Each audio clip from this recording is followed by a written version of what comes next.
I'm Jason, and this is the 2023 Mini Cooper S Clubman ALL4 Iconic Untold Edition. It took me about 6 takes, so I'm not saying it again, and we'll break that down as we go here, but the gist of it is, it's quirky, it's compromised, and I want one.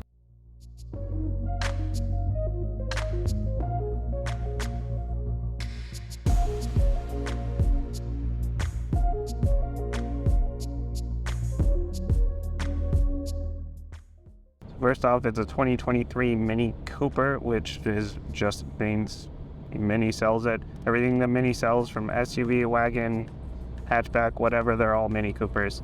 ES is basically your powertrain level.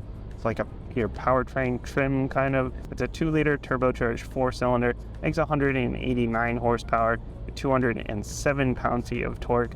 Peak horsepower hits right around 5,000 RPM. And peak torque is nice and low down in the rev range, just over 1,300 RPM. That's nice, but there is some decent turbo lag, and then you get a big shove. So, you do have to kind of wait for it to spool up. It's not going to push you back into the seats when you get that shove, but it can move pretty nicely. It's got that hot hatch feel to it. It's not a Hellcat. You're not getting shoved back in your seat, but it can move like a hot hatch. Especially when you pop it into sport mode and you get that throttle response off the line. And the thing only weighs 3,500 pounds, even with the all-wheel drive system, which isn't too bad for an all-wheel drive sort of hot hatch, hot wagon, whatever we're calling this thing. And the other sort of powertrain level you can get is the John Cooper Works, which is also a 2-liter 4-cylinder, but it makes about 300 horsepower. I tuned it, add some cooling in there, kind of tweak things around. You get a lot more power out of that one if the S trim doesn't quite do it for you. And they dropped the bass, so there is no bass level anymore. There's no more 3-banger. So it's 2023 Mini Cooper S. And Clubman, that means it's a wagon, but it's a subcompact wagon, which is code for a wagon that's smaller than a hatchback. It's essentially the same overall length as a GTI, but it's shorter vertically, and it actually has a little bit more ground clearance. The back seats are real tight, 34.3 inches of legroom in the back seats. Even with the cutout in the seat, and me being only 5'7", and I sit kind of close to the wheel, my 3-year-old back there in a forward-facing car seat, his feet are real close to my seat. If you look at something like a Corolla Hatchback, which is pretty tight as well, that actually has half an inch more legroom. A GTI has about an inch more, a little bit more than an inch more legroom. Mazda 3 is somewhere in the middle, so pretty tight in the back seats, and it's technically a 5-seater, but I wouldn't want to subject anybody to the middle seat back there.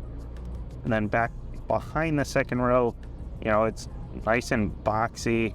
It's got basically hatchback levels of space back there, 17.8 cubic feet, which is pretty on par with GTI, a Mazda 3, a Corolla hatchback, those kinds of things. I love the big boxy shape. It makes it convenient, and the double doors. The double doors, people you either love it or hate it. It's nice that you don't have to grab way above your head and pull down a door, I guess. Makes it a little bit easier to open and close. But that seam in the middle does block some visibility, and not a huge blind spot or anything, but something to consider. And back here we've got this magic floor. Love this. Adds a little bit of extra space. I don't think that 17.8 cubic feet includes this extra space underneath here. So that's Mini Cooper S Clubman ALL4. The ALL4, that means it's the all-wheel drive version, because when you get the S trim, you can get it in front-wheel drive or all-wheel drive. If you get the John Cooper Works, and it's only all-wheel drive. It's also not one of those all-wheel drive systems where you're running through the front wheels all the time and the back wheels will kick in as you start to slip. It actually defaults to a 50-50 split, and it can send up to 100% to the front if it's needed. So I imagine if you're running around in eco mode, it's probably sending most of your power to the front most of the time, just to get a little bit better efficiency. Which this thing is actually surprisingly efficient. 23 city, 32 highway. Now if you're stomping on it and you're in sport mode all the time, not going to get great fuel efficiency. But if you put it in eco mode and you watch the little fish, there's a little fish mini game to tell you how efficient you're being, then you could probably extract some decent fuel economy out of this one. And that's, you're going to want to run 91 at least. It says 89 minimum, but 91 recommended. And since we're in the all-wheel drive version, we've got an 8-speed auto. If we're in the front-wheel drive version, it would be a 7-speed. And they've unfortunately dropped the 6-speed manual transmission. It was a great gearbox, so that's sad to see that that's gone. But the 8-speed does shift really nicely. It shifts really quickly, it's snappy, and you've got the paddle shifters.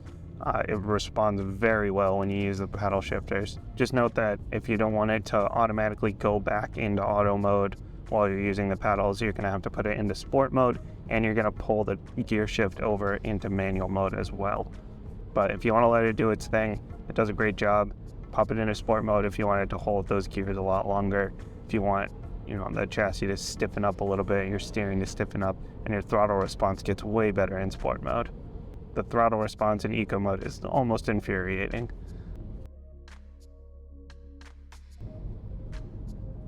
Iconic is the trim level. So you've got classic, signature, and iconic.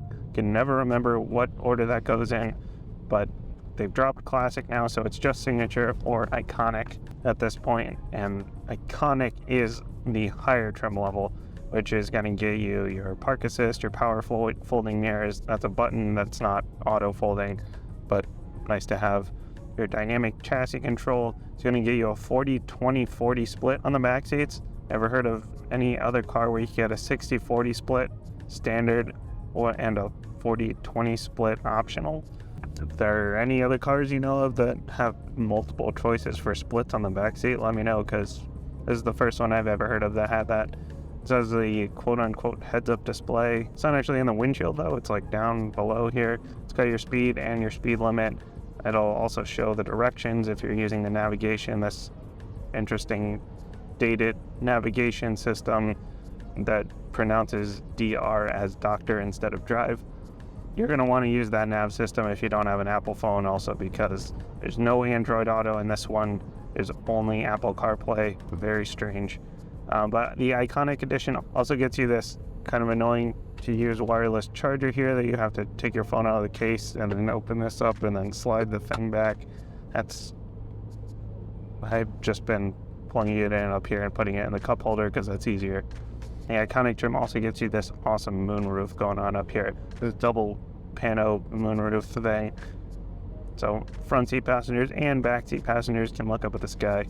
And I mentioned it has the dynamic damping system. So the dynamic damping system that you get with the Iconic trim, it's pretty stiff. This isn't something you're going to want to saw highway miles with or anything like that. It's not super comfortable between the suspension setup and the road noise and the wind noise and all that.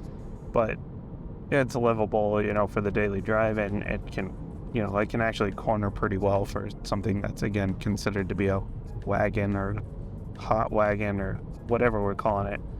So the suspension setup helps with that. But then we've got the Untold edition. So that's this special edition just for 2023. You're either going to be in black or this sage green metallic, which is like a blue gray that they call green. I mean, it's got a little bit of green in it, I guess. It's your stripes on the bonnet, your gloss black all around on the window trim and the black badges and all of that. The John Cooper Works Aero Kit, bronze trim around, and of course the best part is these big 18-inch wheels with this sweet design. So not only do these wheels just look awesome, let me know what your favorite factory wheels are, because there aren't a lot of great factory wheels.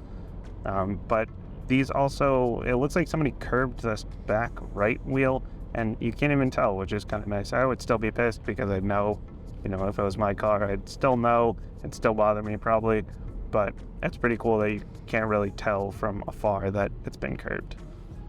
It still looks really nice.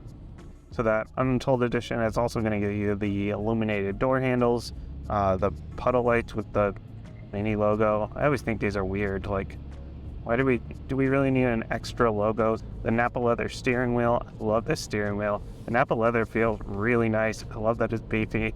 Got a nice spot for your thumbs. and there's not a lot of buttons. These buttons that are on here are gloss black and kind of cheap feeling, but the steering wheel itself feels really nice, and it's supposed to be heated, but you know, supply chain issues and all of that. This one has the credit for the heated steering wheel. That credit is not very warm, so you know, my hands are suffering on this 40-degree day, which I'm sure you all feel bad for me about. Interior wise, we've got sort of a mixed bag. It's super quirky. I'm sure Doug DeMuro could do a whole quirks and features of like 45 minutes just on this interior. But we've got, you know, the nice Napa leather steering wheel that I mentioned. Got a lot of switches all around, which I like. They're very solid switches for your auto start stop that I always turn off. Your parking sensors, your traction control, your modes. Now these switches go up and down, unlike a certain pony car with a Ford badge where the switches only go up. Your start stop is actually a switch, which is kind of interesting. And then there are the super cheap plastic buttons right above it for your heated seats and your AC controls and all of that, and some nice solid knobs for your HVAC as well. You know, these are, you know, the buttons are a little bit delayed. They're a little bit cheap feeling, a lot of it cheap feeling, but I'm glad they're buttons instead of buried in the infotainment. And speaking of the infotainment, we've got the mini circular infotainment thing going on here. A bit dated, but it's a touchscreen, works well, it's pretty quick. You got your sport mode settings in here, your apps, your media, your Bluetooth, all of that, because it does not have Android Auto. It does have Apple CarPlay if you want to hook into that, but no Android Auto, which is kind of weird for a 2023 model year car. A little bit annoying. But if you've never had Android Auto before, then I guess wouldn't be too hard to get used to. But if you've had it before, it's kind of annoying going backwards to Bluetooth. But the best part about the infotainment system is the ring around it. So Mini used to do the big tack in the middle. So now there's actually a light around here. You still have your tack over here and your little simple gauge cluster, but it's cool that the light kind of goes as your tack over here too. And when you're changing your volume and your HVAC and all that, light up here as well for your volume leveling or your fan level and all that. So I like that they do that. It's quirky, it's interesting, it's cool. I like it. That pumps through the upgraded Harman Kardon sound system in this one. It sounds fine. It's not like super premium like some of the other systems out there, like the Bang & Olufsen and the Meridian and the like luxury level stuff, but definitely an upgrade from the base sound system. And then the gauge cluster I mentioned over here, one thing I really like is that gauge cluster moves with the wheel. So manual tilt and telescoping wheel.